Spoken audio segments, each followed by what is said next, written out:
الله وبركاته.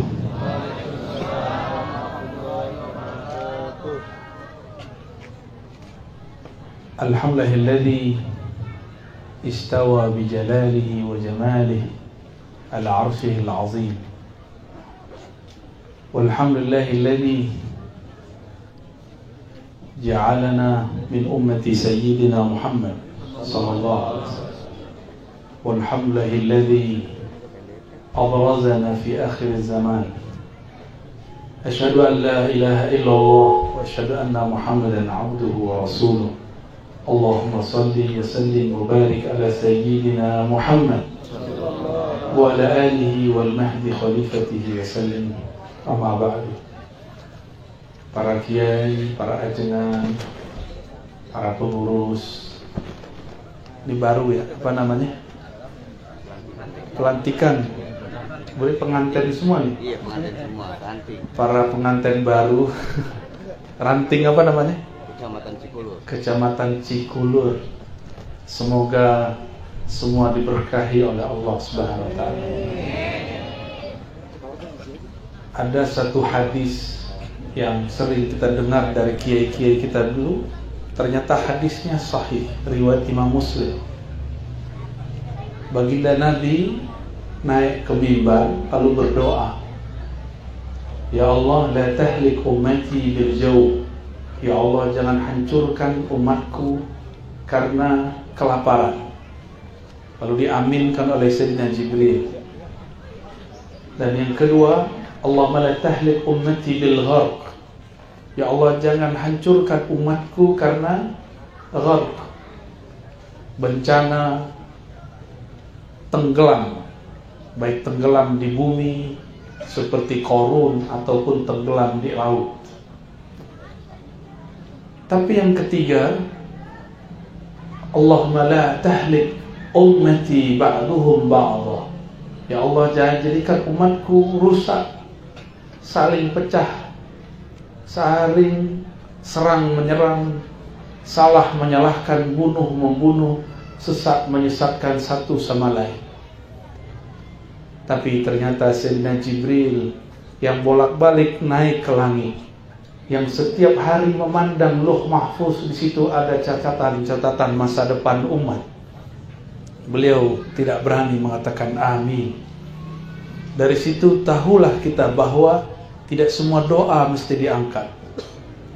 Namun Nabi Muhammad SAW mengerti kalau takdir itu kadang masih bisa digeser, tapi ternyata takdir ini tidak bisa digeser. Takdir perpecahan umat itu tidak bisa digeser. Jangankan komunitas Nahdiyin dengan Muhammadiyah, Salafi, Jemaat Tabligh, Ikhwan Muslimin, sesama Nahdiyin pun berpecah. Benar gak? Jangankan Nahdiyin yang besar, satu pesantren Nahdiyin saja itu sudah pecah. Jangankan satu pesantren, satu kelas pun kadang sudah berlainan. Ini sudah sunnatullah kepada kita. Maka jangan bermimpi untuk menyatukan umat, tapi bermimpilah mengislah umat, memperbaiki umat. Yang bisa menyatukan umat itu cuma dua sosok. Satu baginda Rasul SAW, yang kedua pewaris mutlaknya Al-Imam Al-Mahdi. Kita ini bukan Rasul, bukan juga Imam Mahdi. Maka jangan mimpi banyak-banyak. Gak usah terlalu galau dengan perpecahan ini, ya. Mungkin pada galau nih kayaknya, ya. Yang grup Cirebon sama grup Jawa Tengah, ya. Udahlah, biasa aja. Saya setiap kali melihat perpecahan saya senyum. Sungguh benar engkau wahai Rasulullah. Sungguh benar engkau wahai Rasulullah. Tapi Rasulullah tetap ingin menggeser takdir. Bahkan beliau berdoa berkali-kali, tapi Allah Ta'ala tidak izinkan. Oleh karena itu terakhir Nabi minta. Nabi iradahnya, kehendaknya harus takluk kepada iradah Allah. Maka adab orang yang mengenal Allah tidak meminta yang tidak dikehendaki Allah Subhanahu wa ta'ala. Jadi udahlah ya, ini pandemi sudah dari sono, Covid udah dari sana Pak. Allah sudah tetapkan bahwa di akhir zaman semua bencana ada. Apa maksiat dulu di zaman dahulu ada sekarang. Apa mara bahaya terjadi zaman sebelum Nabi Muhammad ada sekarang. Umat Nabi Lut ngapain? Apa dosa mereka? Jeruk makan jeruk kan? Di kalangan umat ini nambah lagi, bukan jeruk makan jeruk. Pisang.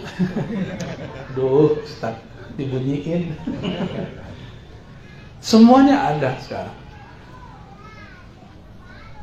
Jadi kita cukup ridho menjalani, lalu memilih menjadi kaum agen-agen rahmat Allah. Karena dalam Al-Quran dikatakan semuanya pasti berpecah belah kecuali man rahima rabbuk atau man rahima rabbi, kecuali yang dirahmati oleh Allah Subhanahu wa ta'ala. Maka ada kata kunci di situ, kelompok yang akan aman dari mara bahaya perpecahan, kelompok yang di kolbunya hidup nur rahmat Allah. Rahmatullah itu adalah Rasulullah. Wa ma arsalnaka illa rahmatan lil alamin. Tidaklah kami utus engkau kecuali sebagai rahmat. Berarti rahmat bagi alam, rahmatullah. Apa arti rahmat? Kekasih tersayang Allah atau kasih sayangnya Allah. Maka tidak mungkin orang yang menjadi pewaris Nabi tapi mengajarkan kebencian kepada umatnya Nabi Sallallahu Alaihi Wasallam. Ini nanti saksikan aja Pak, mau di NU, mau di Muhammadiyah, mau di kelompok apa saja, jika di kolbunya ada rahmatullah, maka kelompok ini pasti selamat. Kelompok ini gak akan baperan, kelompok ini gak akan tersinggungan, kelompok ini tahan banting. Dia tidak akan mundur cuma karena perpecahan sedikit. Ini geserkan dikit, saya mundur aja deh. Gak begitu. Ini baru jadi ranting kan. Kan kalau antum jadi pucuk lebih gawat lagi. Lebih gawat lagi. Apalagi masuk ke alam baru namanya YouTube. Gak kuat-kuat telinga. Telinga gak bisa ditebelin Pak, cuma kolbu yang bisa ditebalkan. Dengan apa menebalkan kolbu? Dengan rahmatullah, dengan memasukkan rahmat Allah. Itulah yang disebut Nur Muhammad Sallallahu Alaihi Wasallam. Jadi kajian Nur Muhammad itu bukan sekedar kajian-kajian ngarang. Orang yang di kolbunya ada Nur Muhammad Sallallahu Alaihi Wasallam, berarti di kolbunya ada nur cahaya kasih sayang. Kami dulu kalau belajar hadis ke guru manapun, ketemu Habib Ali Al-Jufri, ketemu Tuan Guru Syekh Wildan, lama di Mekah, ketemu Syekh Ahmad Marwazi, orang Betawi 12 tahun di Mekah, ketemu Syekh Amin, orang Libanon, ketemu orang-orang Yaman, ketemu orang Mesir. Semua memulai kajian dengan irhamu man fil ard yarhamkum man fis sama. Sayangi makhluk di bumi, mau dia mukmin, mau dia kafir, mau dia muslim, mau non muslim, sayangi. Ini jangankan non muslim, sesama muslim aja dineraka-nerakakan. Ya, udah mulai ya? Udah mulai ya. Udah mulai nak? Mulai. Yang paling santai kan kaum sarungan. Iya. Punya sarung nggak nih? Biasanya saya nggak sarungan. Semenjak pandemi inilah menjadi santri sarungan. Dulu pakai levis gitu Pak, sama pakai jin, malaikat aja enggak. Berkah pandemi, jadi utuh nyantrinya. Dulu gengsi pakai sarung, tapi waktu ke kampus pakai sarung dikira kita mau minta proposal. Ya, diusir saya sama security-nya. Ya. Alhamdulillah, ya bisa nyamar lah dikit-dikit. Bapak Ibu yang dimuliakan Allah, jamaah, para kiai, para ajengan, umarok kami, ulama kami.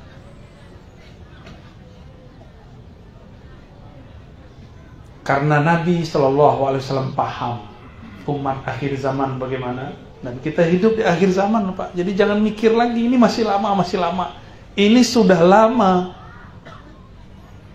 Ini sudah lama. Saya mau tanya, sudah berapa tahun Mekah Madinah dikuasai oleh kelompok yang mencoba membid'ah-bid'ahkan umat, yang mengharamkan orang bertabarruk, ya, yang mengatakan kita ini penyembah kubur. Udah berapa tahun, Pak?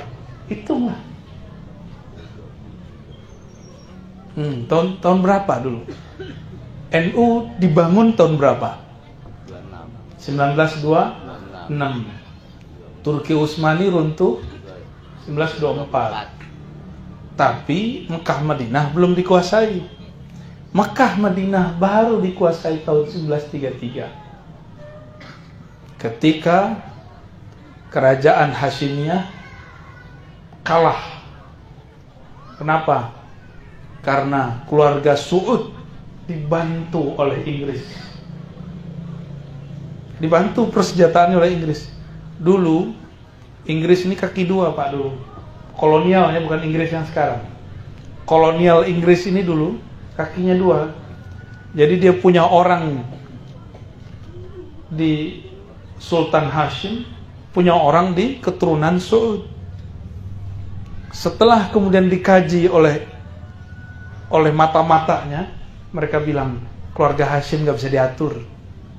Yang bisa kita setir ini keluarga Saud. Udah kasih dana, kasih senjata, dan berhasil takluklah 1933. Total Mekah Madinah dikuasai oleh kelompok yang mereka menyebut kita sebagai penyembah kubur. Ini bau-bau kubur Rio ini kan? La hadrati la hadrati la hadrati la rohia. Ini lidahnya kan kelihatan nih. Bau-bau kubur semua ini. Ila arwahi ila arwahi. Bentar lagi mau bulan ruah ya. Ruah arwah ya. Plesetannya kan begitu. Bulan ruahan itu kiai-kiai laku keras. Proyek.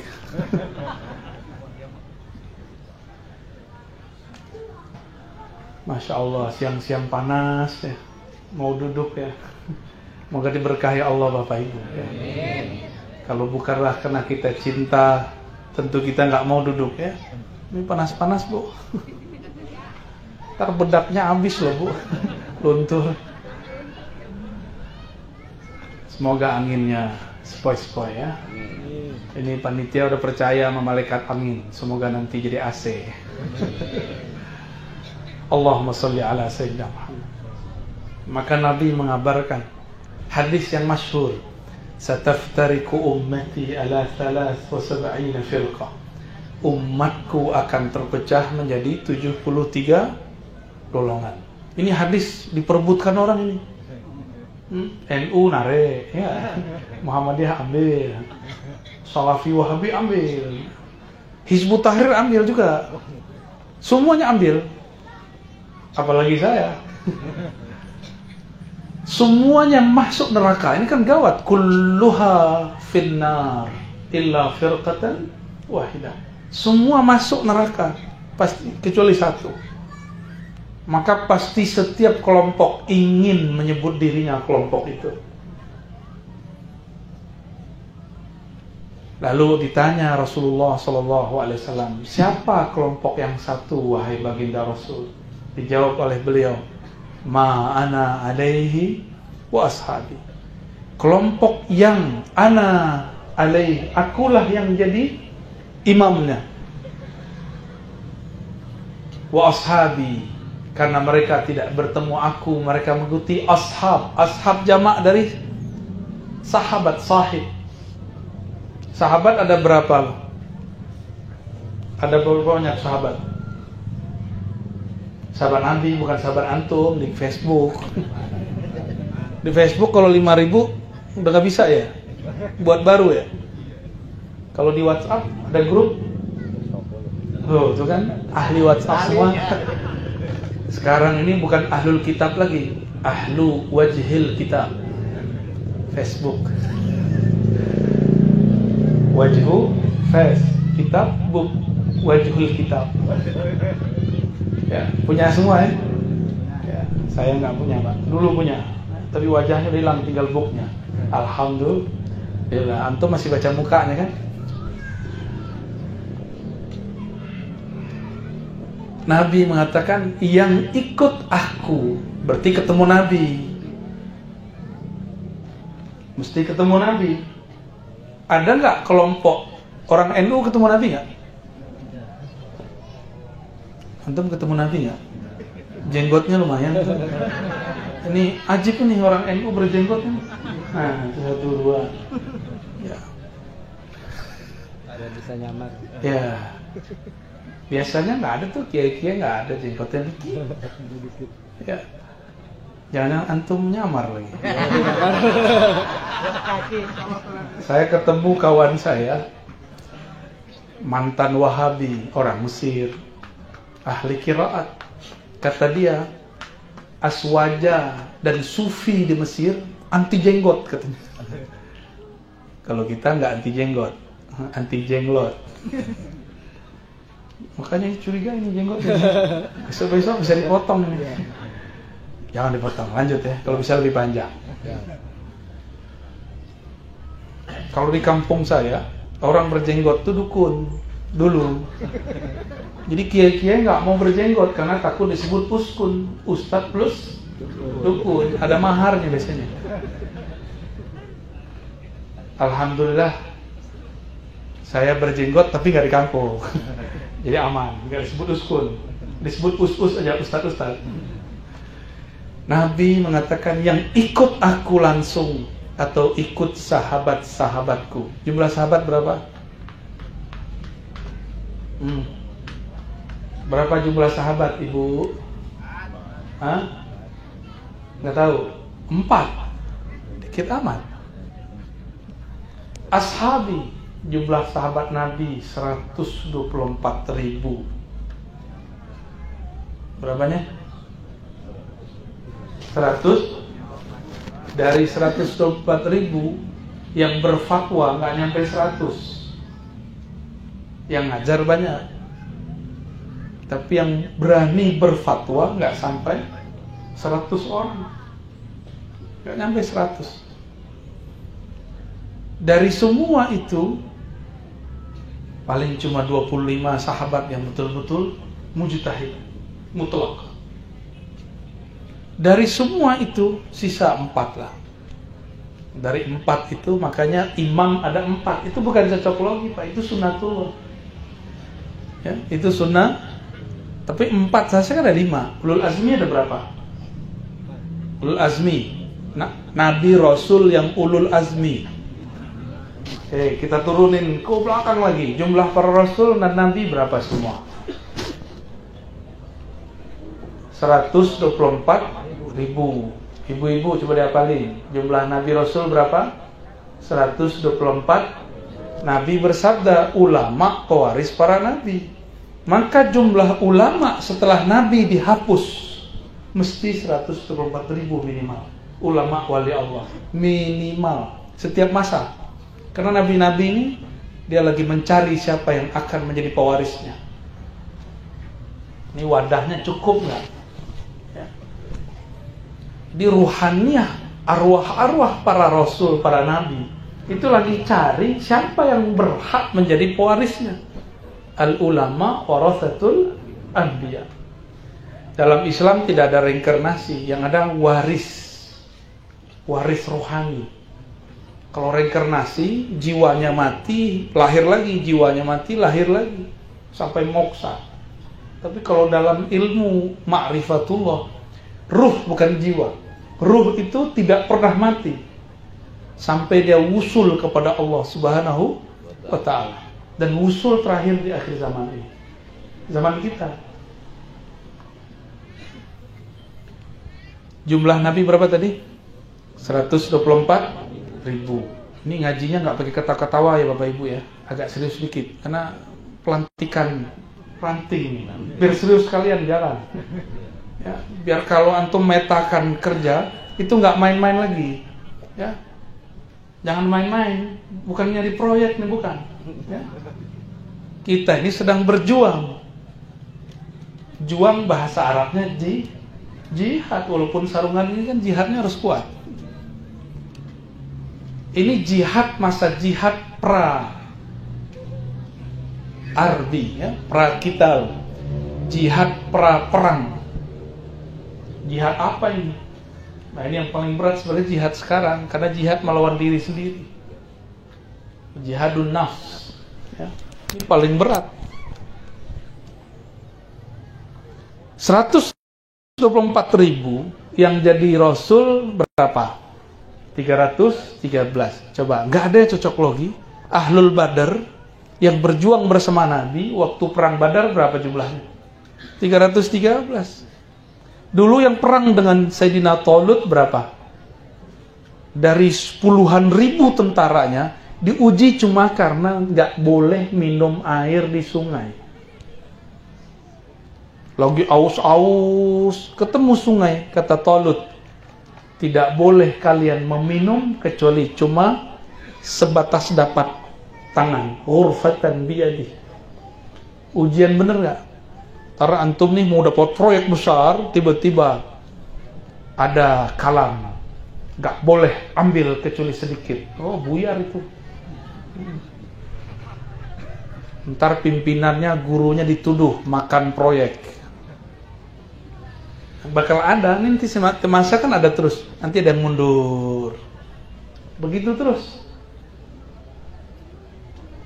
Tidak mau lagi berjuang. Bayangkan, puluhan ribu tentara Talut, sisa berapa? 313. Tapi menang nggak?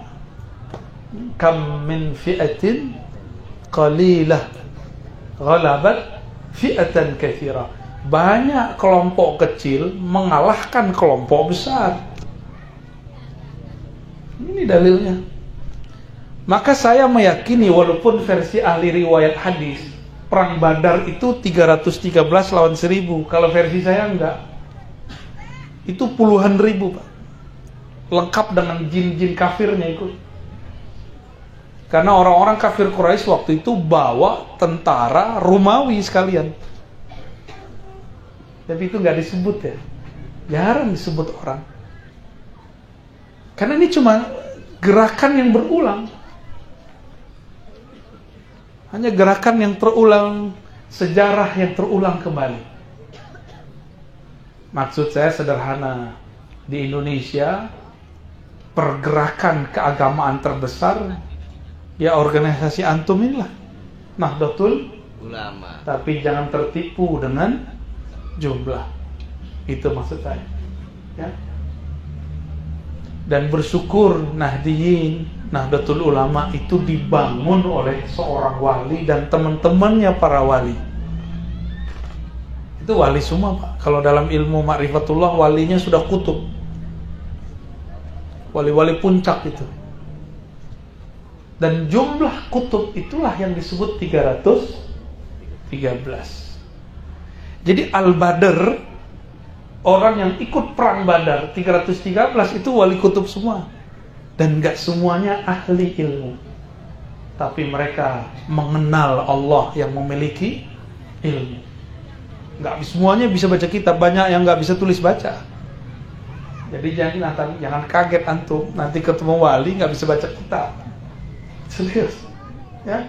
Banyak kiai terhalang jadi wali karena dia baca kitab pintar. Akhirnya menurut dia wali itu harus sesuai dengan kitab. Padahal kewalian sudah ada sebelum kitab itu ditulis. Masa wali diatur-atur sama kitab kuning yang beradu kemarin sore? Wali itu sudah ada, bahkan sebelum alam semesta ini ada. Diusut ke sebelum ini ada, alam ini ada. Ternyata Nur Muhammad sallallahu alaihi wasallam itu memancarkan 124.000 cahaya. Makanya jumlah Nabi 124.000, di dalam kolbu mereka semua ada Nur Muhammad sallallahu alaihi wasallam. Nur Muhammad isinya apa? Rahmat Allah. Jadi modal jadi pewaris Nabi bukan baca kitab. Modal jadi pewaris Rasulullah ada kasih sayang di dalam kolbu. Nabi yang paling lama umurnya selain Nabi Adam siapa? Nabi Nuh. Berapa tahun rahmat Allah bertahan di kolbunya? 950 tahun. Udah gak tahan. Baru juga jadi pengurus 2 periode. 1 periode. Wah, udah ngeluhnya gak tanggung-tanggung. Mati aja lah kau kiai. Gitu ya. Embat sendiri kiai. Kayak mulai baru menghadapi pergesekan sedikit udah mulai benci sama kiai. Udah mulai benci sama kawan. Gimana mau jadi kekasih Allah? Itu yang disebut Nabi di akhir zaman. Umatku banyak tapi kayak buih. Masalah dikit langsung berbuih. Ya. Mau begitu? Ya. Siap untuk menjadi pewaris rahmat Allah. Siap. Nggak jadi pewaris rahmat Allah, menjadi murid pewaris rahmat Allah. Karena di akhir zaman ini kita dapat jatah, Pak. Walaupun jumlah nur itu 124.000, tapi satu nur ini Allah bisa ciptakan di belakangnya ribuan miliaran nur. Jadi satu ulama kalau wali Allah, dia bisa diikuti jutaan orang dan semuanya dapat percikan rahmat Allah. Mau kenal wali nggak? Wali itu cuma ngomong rahmat. Marahnya pun karena sayang. Di wali itu kalaupun marah itu dalam rangka sayang. Nggak ada kebencian. Oh, disinggung dikit tersinggung, nggak ada wali begitu. Antum kuat jadi nabi nggak? Diludahin orang, dilemparin pakai terus nggak mendoakan laknat. Kalau antum kan nggak, disinggung dikit kulal hizib bahar, hizib nasar. Ya, wirid sakron, ya salam. Ya. Itu wirid bukan untuk bunuh orang. Itu kan wirid diambil dari alam sana. Itu kalau lagi perang, Pak. Lagi perang kalau kita pakai hizib yang berat-berat begitu. Ini mah kawan sini di hizib nasar kan, ya salam. Ya. Makanya saya walaupun dapat ijazah itu saya nggak pakai lagi, Pak. Tar aja perang baru dipakai. Soalnya ini syarat yang nggak tertulis dalam hizib nasr. Tidak boleh diberikan kepada orang yang temperamennya tinggi. Haram hukumnya. Guru yang ngasih kepada orang begitu sampai kayak ngasih pisau ke orang gila. Tersinggung dikit, semua orang dihabisin sama dia. Gawat. Syukur yang dia lawan orang biasa. Kalau yang dia lawan wali, gila bener dia. Ya, bisa mati dia. Gimana? Mau dicopot hizib nasarnya?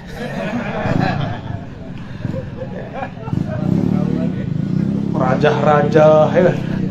Antum suuzon sama makhluk sih ya. Karena suuzon sama makhluk gak pakai rahmat, pasang raja untuk pagar diri. Ya Allah, kita ini khalifatullah di bumi, gak perlu dirajah-rajah. Rajahlah qalbumu dengan nama Allah, maka Allah jaga engkau.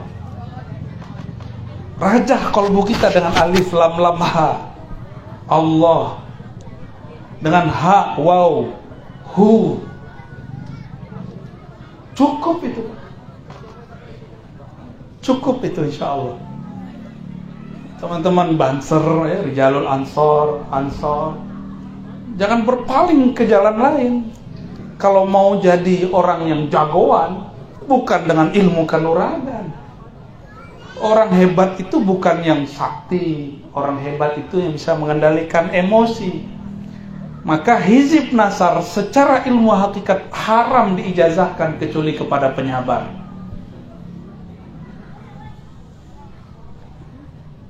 Dalam kitab Lataiful Minan, Imam Al-Arif Billah Ibnu Athaillah Sakandari, wali kutub di zamannya, pengarang kitab Al-Hikam ya. Kita kan pada senang kitab Al-Hikam. Benar ya? Ibnu Athaillah menceritakan seorang perempuan yang dizolimi seorang laki-laki.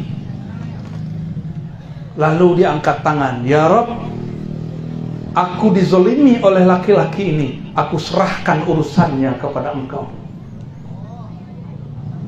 Maka detik itu juga si laki-laki langsung kudisan, kulitnya rusak semua. Si laki-laki ini orang soleh, cuma dia nggak sadar sudah menyakiti hati seorang perempuan. Maafkan saya kalau ada yang tersakiti ya.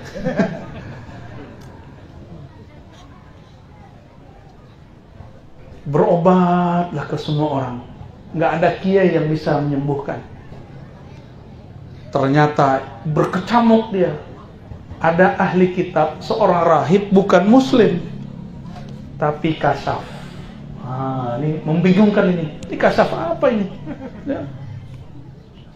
Rahib di tengah hutan, belum kena dakwah dia.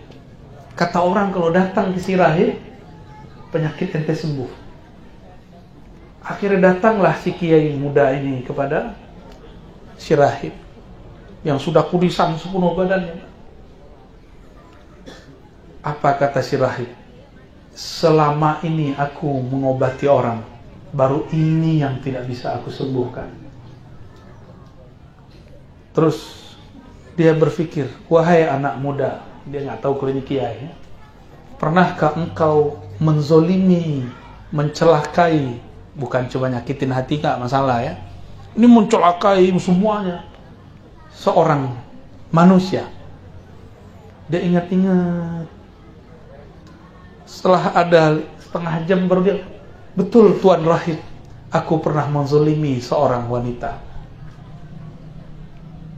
Lalu sang kiai ngomong, sebutkan namanya siapa? Si rahib. Namanya siapa, di mana tinggalnya? Karena dia bukan muslim, tapi dia tahu cara berdoa kepada pemilik alam semesta. Jadi yang bisa berdoa kepada Allah bukan hanya muslim, non muslim juga ada yang doa dengan cara-cara dia sendiri. Disebutkanlah alamatnya, orangnya. Maka Tuan Rahib bilang, kamu tinggal di sini, saya cari orangnya. Wah, ini benar-benar orang hebat ini. Kasyafnya luar biasa.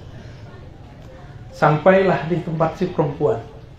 Ngobrol-ngobrol. Karena perempuan suka curhat, ditanyalah sama si rahib. Wahai Ananda, kamu dulu pernah dizolimi si fulan ya? Lah, kenapa Tuan Rahib tahu? Terlihat dari wajahmu, Neng. Luar biasa. Terus, tahu nggak kamu sekarang? Dia itu lebih gila lagi sekarang. Dia menzolimi sekian perempuan. Serius. Naiklah emosi si perempuan. Kemudian diangkat doa. Ya Allah, aku tidak ridho kepada orang itu. Hancurkan dia sekarang juga. Emosi dia.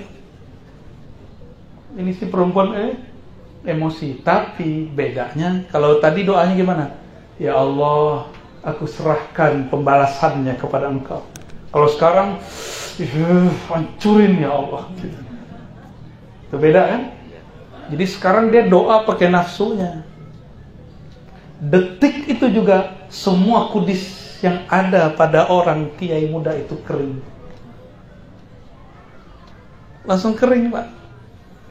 Usut punya usut, ada sebuah hadis. Ternyata hadis ini sudah diketahui oleh umat terdahulu. Sampailah pada si rahib. Salah sudah awat mustajabah. 3 doa yang pasti diijabah. Tahu kan? Pertama apa? As-saim hatta yuftir.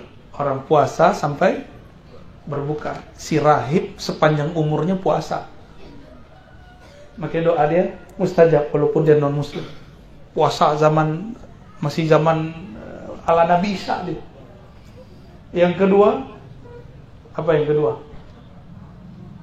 Shaim yuftir, imamun adil, imam yang adil. Jadi imam yang adil itu wali, Pak. Pemimpin yang adil, wiridnya bukan baca hizib nasar, wirid atos ya. Atos sudah itu. Wiridnya orang yang memimpin negeri, memimpin masyarakat, dia berlaku adil dan amanah. Itu wirid lebih berat daripada duduk 2 jam di atas sejadah. Itu lebih berat ya.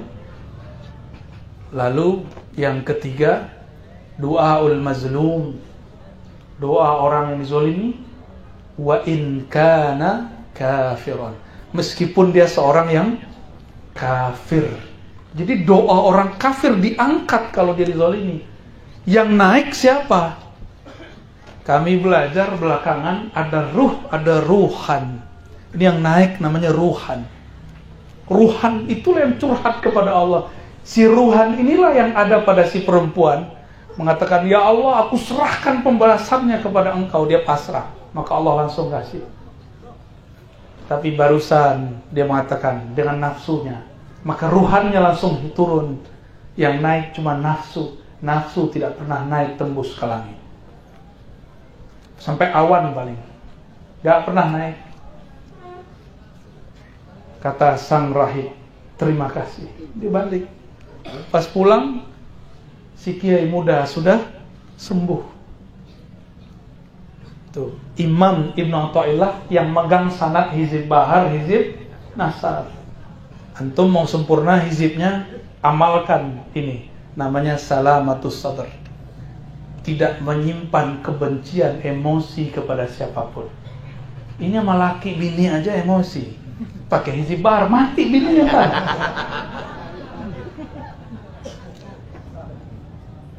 Punya murid, bacaannya hizib nasar. Waktu marah sama muridnya, melayanglah itu penghapus. Dia kena kepala muridnya. Emosi ya. Gimana? Mau jadi yang mana? Saya melihat sudah mulai bergeser ini. Orang-orang aswaja ini mengira itulah jalan kepada Allah. Dikira belajar baca begitu jadi sufi. Bukan. Sufi itu ngurus kolbu, bukan ngurus wiridan. Wiridan gampang. Wiridan itu gampang. Tadi saya diskusi dengan Kiai Nurul di tepi saungnya itu kita diskusi. Malam tadi kata beliau, kami habis baca kitab Al-Azkar. Nabi punya istri pasangan, itu wiridan 4.000 biji dari pagi subuh sampai duha baru kelar. Keren gak tuh? Tapi Nabi bilang apa? Maukah kamu zikir yang lebih cepat dari itu, baca sekali sama dengan zikir 4.000? Begitu Nabi ngasih clue-cluenya. Jadi kalau wiridan, Pak, iblis lebih lama dari kita. Saya udah sering cerita, iblis itu disebutkan oleh Imam At-Tabari 80.000 berwirid dengan wirid malaikat-malaikat di langit dan malaikat penjaga surga. Semua asma yang ada di langit dan di surga dia punya. Cuma satu yang dia nggak punya, sholawat kepada Sayyid Rahmatan lil Alamin, penghulu yang di dalam dirinya ada rahmat kepada alam semesta. Itu yang nggak ada di kolbunya. Coba kalau baca hizib nasar gimana, Pak? Fa'ahlikhum gitu, wa baddid syamlahum, wa farrik jam'ahum. Waduh, kayaknya kesel bener tuh. Wah, tuh, ada ngetes doang. Ternyata bener pengamal. Bener ya? Antum boleh pakai itu pas perang nanti. Oh sekarang udah perang? Belum perang itu. Belum perang yang itu. Kata Imam Abdul Hasan Syazili, seandainya orang di Baghdad baca hizib nasar, Tatar, kelompok Bani Tatar, atau orang-orang Mughal tidak akan sanggup menaklukkan Baghdad. Jadi di Baghdad banyak ulama tapi mereka sudah tidak ada yang memagar negeri, yang ada cuma magar-magar diri sendiri. Mereka udah sibuk dengan urusan politik, diskusi, ilmu ma'rifat tertinggal. Kata beliau, ya, siapa yang membaca hizib kami, falahu malana. Yang baca hizib kami, wirid kami, maka dia dapat yang kami dapatkan. Puncak hizib Imam Abdul Hasan Syadzili bukan hizib Nasar, tapi hizib Al-Bar. Kalau itu antum mau saya ijazahkan siang ini juga. Ya. Itu isinya dari awal sampai akhir makom rohani. Ya, minimal sekali sepekan diamalkan. Ya, panjang soalnya. Tapi harus ada kiai yang menjelaskan maknanya. Jadi setiap selesai ngaji, jelaskan satu jumlahnya, satu fakarahnya. Apa maknanya ini? Mau? Serius? Serius. Ya. Tapi nggak semuanya serius. Di depan saya nggak semuanya serius. Ya. Di depan saya ada yang sudah punya, jadi nggak usah lah ya. Masa sumur datang ke sumur datang ke mana? Yang benar orang datang ke sumur atau sumur yang jalan-jalan?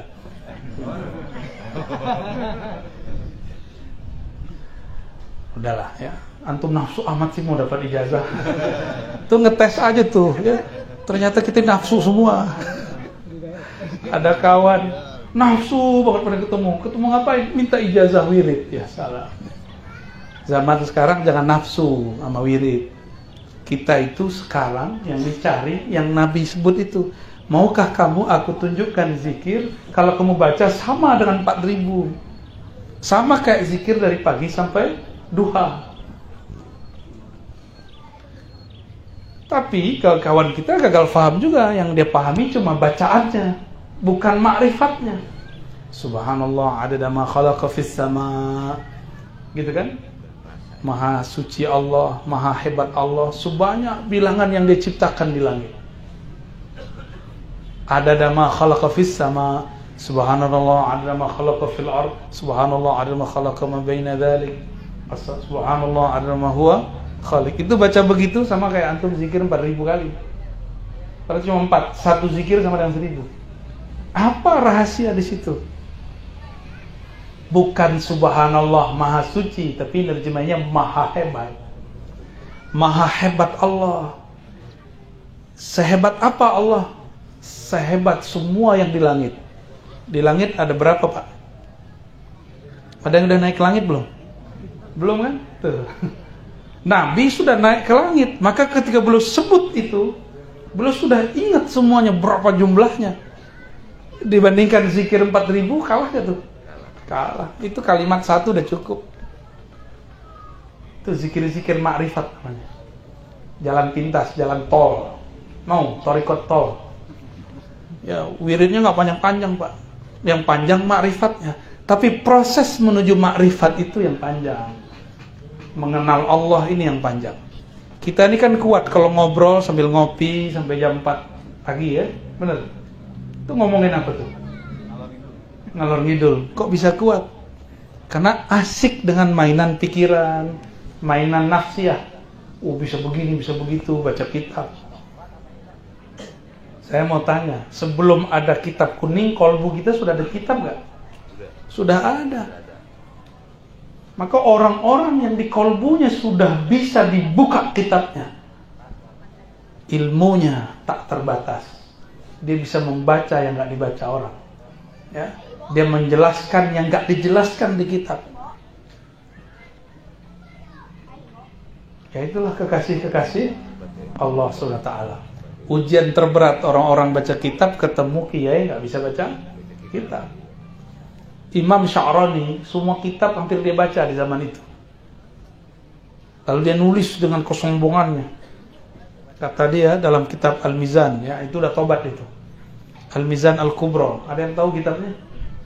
Ya, kitab fikih tapi ala sufi. Ala ilmu hakikat. Kata dia, saya ngaji yang basic-basic sudah khatam. Kitab-kitab besar saya khatamkan sendiri. Karena waktu di Al-Azhar kok kitabnya matan-matan kecil mulu. Ya itu mode khatam. Saya Sahih Bukhari khatam 5 kali, Sahih Muslim khatam 3 kali, dan syarah-syarahnya. Itu Imam Sya'rani ngomong. Sedangkan Syekh yang ngajar di Ruwaq Al-Azhar itu baru khatam paling cuma 1-2. Matan pun itu belum selesai. Kata Imam Sya'rani itu dia lagi keluar nafsiyahnya itu, ya, kediriannya keluar. Ini kan mirip kayak Gus Dur ngomong waktu ke Mesir, ya. Jadi Gus Dur itu sama kayak Imam Sya'rani. Kata orang, Gus, kok nggak ngaji? Kitabnya gue udah khatam semua. Ya, yang nanya Gus Mus, sama-sama Gus Al-Gawagis. Sayyidul Gawagis kan beliau, ya. Pindah ke Baghdad. Dikira di Baghdad ada ulama-ulama. Beliau udah ketemu tuh, yang inti-inti udah ketemu. Oh, udah nggak ngampus lagi, malah nonton di bioskop mulu. Ya. Santri dengar begitu, yang dia dapat bioskopnya, akhirnya dia nonton bioskop, nggak pernah ngaji. Ya, torikotnya kebalik. Gus Dur begitu khatam kita, ya, bisa beberapa bahasa. Jadi santri-santri diceritain perihal Gus Dur bisa oleng, ya, salah paham. Kata kawan saya, itu ada Gus Dur, nggak pernah baca kitab, tapi kalau ditanya kiai bisa jawab. Kalau malam-malam kerjanya nge-game, YouTube mulu. Itu dulu waktu kita kuliah sama kawan, dicoba sama dia begitu. Udah gak bisa baca kitab, kerjaan itu malam main PS mulu, pengen kayak si Gus. Ketipu dia. Salah paham, ya. Dia nggak tahu masa lalu seseorang. Maka Imam Abu Yazid mengatakan, seandainya murid-murid melihat kondisi kami saat ini, tazandaku, mereka akan menjadi zindik. Dikira jadi wali cukup ngopi-ngopi. Ya salah. Dikira jadi wali cukup nongkrong. Ini yang ngomong siapa nih? Bayazid. Ya. Beliau ini mi'raj tiap hari, rohaninya 70 kali, Pak. Tiap hari. Kullu yaum, satu napas dia langsung naik. Orang udah wirid 70.000 gak naik-naik, dia satu napas naik. Tapi tahu nggak torikot beliau sebelum jadi wali? Dia punya wirid. Di zaman tidak ada Grab, nggak ada GPS, nggak ada mobil, nggak ada motor, jalan kaki mesti sholat di 1000 masjid. Jangan bayangin masjid kayak di Banten, beda gang udah ada masjid. Ini Persia. Persia ini kalau mau paham datang ke Turki aja deh. Di Turki masjid itu susah nyarinya. Jalan, ntar baru ada masjid lagi di sono. Saya kira kayak di Indonesia, Pak. Dari hotel saya jalan, mana nih suara orang? Kita ngeliat kayak kubah masjid, ternyata itu gereja. Jadi di sana itu tradisi rumah ibadah mesti pakai kubah walaupun bukan non muslim. 3 kilo saya jalan baru ketemu Masjid Ayyubiyah, Abu Ayyub Al-Ansari, sahabat Rasulullah yang mewakafkan tanah masjid Rasulullah sallallahu alaihi wasallam. Nah, itu kira-kira ya yang dapat saya sampaikan. Dapat nggak poinnya? Dapat poinnya. Jadi pergerakan kita ke depan Ahlus Sunnah harus dimulai dari jiwa. Musuhmu sendiri adalah dirimu. Inna a'da'a'da'ika ma baina janbaik. Musuhmu sendiri itu emosimu, ketersinggunganmu. Siap gak nih yang baru dilantik untuk menyampingkan itu? Berat ya? Insya Allah ya, minta kepada Allah. Kan Allah yang urus juga. Kita mah gak bisa bersihin diri, Pak. Allah yang bersihin kita. Makanya kalimat man taba taballahu alaihi, siapa yang hendak tobat, Allah terima tobatnya. Taballah, Allah tobatkan dia. Jadi sebenarnya yang tobat itu dia juga. Man taba, bukan mantap. Man taba taballahu alaihi. Siapa yang tobat, Allah tobat kepadanya. Berarti Allah sendiri menyebut dirinya Tawwab. Maka tobatnya orang-orang kiai-kiai, gawagis, ajengan, santri itu bukan lagi dosa maksiat zahir, tapi sudah masuk ke dosa batin. Ya. Jadi kita ini kalau habis sholat, istighfar itu bukan lagi dari dosa mata jelalatan, ya, itu dimaklumi. Ya. Tapi dari kolbu yang jelalatan. Ini yang berat. Kolbu yang, aduh, begitulah sulit untuk diceritakannya. Nggak cukup, hari udah panas. Bapak Ibu yang bukan Allah, Allah Maha Hebat. Walaupun tubuh fisik ini terasa panas, tapi kalau sudah asik ngomong ilmu, lupa kalau matahari panas. Saya ingetin, Pak, mataharinya panas. Biar kembali lagi. Iya. Biar sadar. Cukup ya? Kurang kayaknya. Apa lagi? Kurang. Ya udah, saya kasih satu clue aja deh. Inti Hizib Bahar di mana? Nih oleh-oleh buat antum. Inti Hizib Bahar ada di lafaz pertama. Coba baca lafaz pertamanya. Allahumma ya alim, ya azim, ya halim, anta rabbi, wa ilmuka hasbi. Coba diterjemah. Ya alim, wahai yang maha mengetahui. Apa yang dia ketahui, apa yang bakal kita minta, apa yang kita perlukan dalam berjuang. Allah sudah tahu belum? Terus masih perlu minta gak? Hah? Kalau masih minta nggak percaya sama Allah. Salam dulu kita ya. Kalau kita berdoa niatnya ngasih tahu Allah, kurang ajar nggak? Nggak sopan. Nggak sopan. Dan banyak kiai nggak sopan sama Allah. Dia lupa kalau Allah itu nggak pernah lupa. Allah pernah lupa nggak? Kalau Allah lupa bukan Allah namanya. Ya?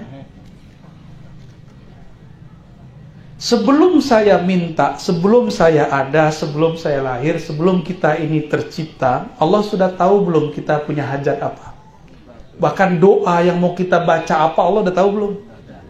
Itulah inti Hizib Bahar. Itulah bahrun sebenarnya. Lautan ma'rifat sebenarnya di situ. Maka Imam Abul Hasan Syadzili mengatakan, Allahumma ya alim, ya azim, Engkau maha agung. Agung di situ yang pantas dihormati, yang pantas ditakzimi. Kami sungkan kepada Engkau ya Allah. Sungkan minta. Maka beliau lafazkan lagi, ilmuka hasbi. Ya. Allahumma ya alim, ya azim, ya halim, yang maha santun. Yang santun itu yang membantu sebelum hambanya meminta. Itu halim itu. Yang memberi sebelum hambanya kemudian mengangkat tangan. Itu halim namanya. Jadi bukan hanya santun-santun bahasa anak muda santuy. Ya, itu halim, Pak. Betapa halimnya Allah. Lagi butuh, tahu-tahu ada aja rezeki datang, tuh halim tuh. Dengan helmnya lah Allah kemudian berinteraksi dengan kekasih-kekasihnya. Dan siapa yang pernah merasakan ini pasti tersentuh. Pasti dia terkenang, waduh ya Allah Engkau baik sekali. Ya Halim. Betapa baiknya Allah, maka dia malu. Cukup dikatakan, Anta Rabbi, Engkaulah yang mencipta aku. Engkau lebih tahu urusanku. Wa ilmuka hasbi, pengetahuanmu mencakup pengetahuanku. Pengetahuan Engkau dulu, sekarang, nanti sudah cukup ya Allah apa yang aku mau. Itu tuh paling inti, Pak. Dan yang paling berat di ayat yang dibaca di bagian kedua tuh ya. Wa idzibtuliyal mu'minun wa zulzilu zilzalan syadida. Ini paling berat. Ini ayat kita berjuang. Coba diulang ayatnya. Wa idzibtuliyal mu'minun. Dan ingatlah ketika orang-orang beriman pakai alif lam. Kalau saya menyebut alif lam itu kekasih, mukmin yang arif, mukmin yang kekasih Allah, hanya yang pakai alif lam itu.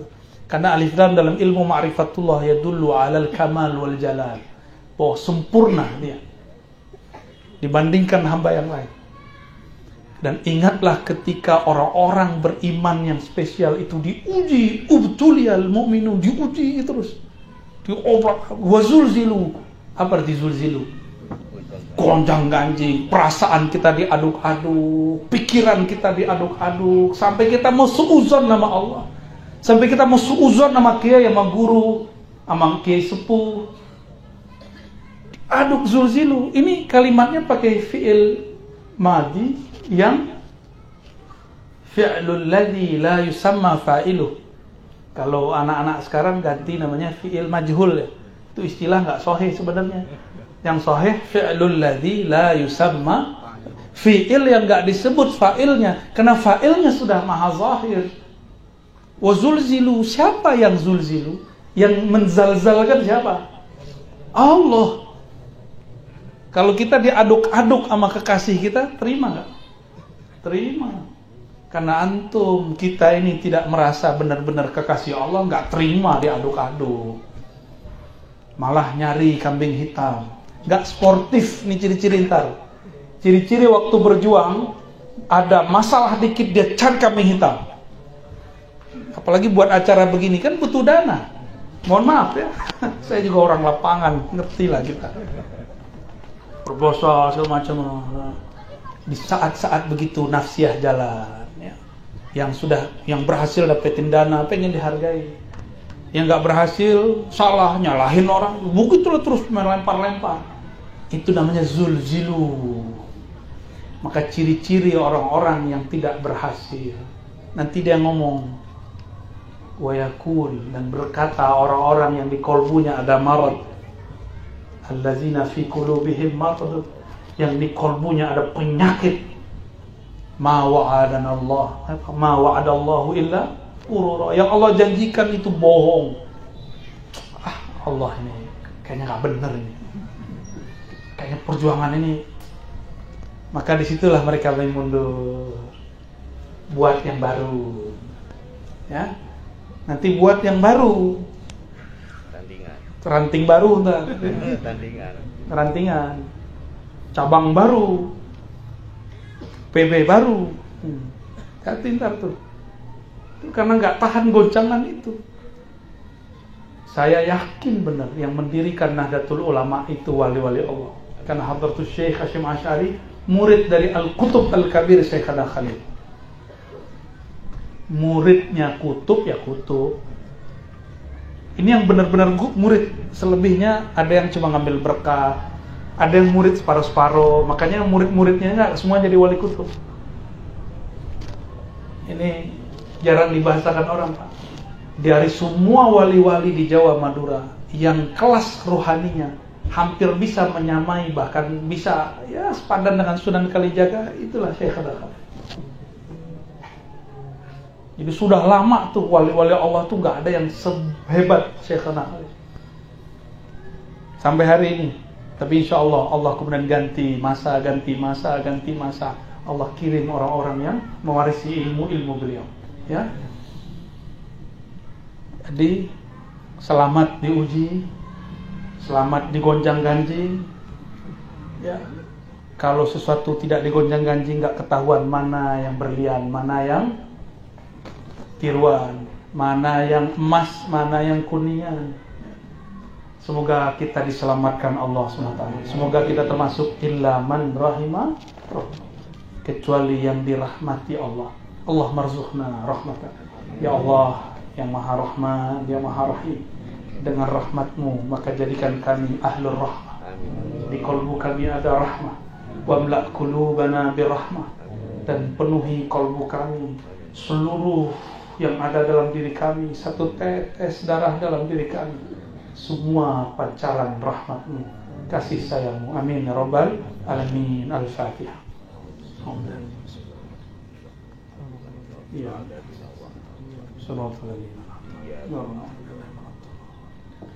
Lebih kurang itu yang dapat saya sampaikan. Mohon maaf menggurui karena disuruh jadi guru ya. Mohon maaf kalau ada yang tersinggung, emang disuruh menyinggung ya. Harapan cuma satu, dapat ridho Allah Subhanahu wa taala. Mohon doa juga untuk kami.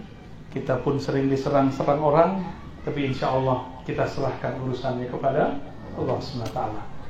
Mohon maaf, salam takzim, salam cinta untuk semuanya. Assalamualaikum warahmatullahi wabarakatuh.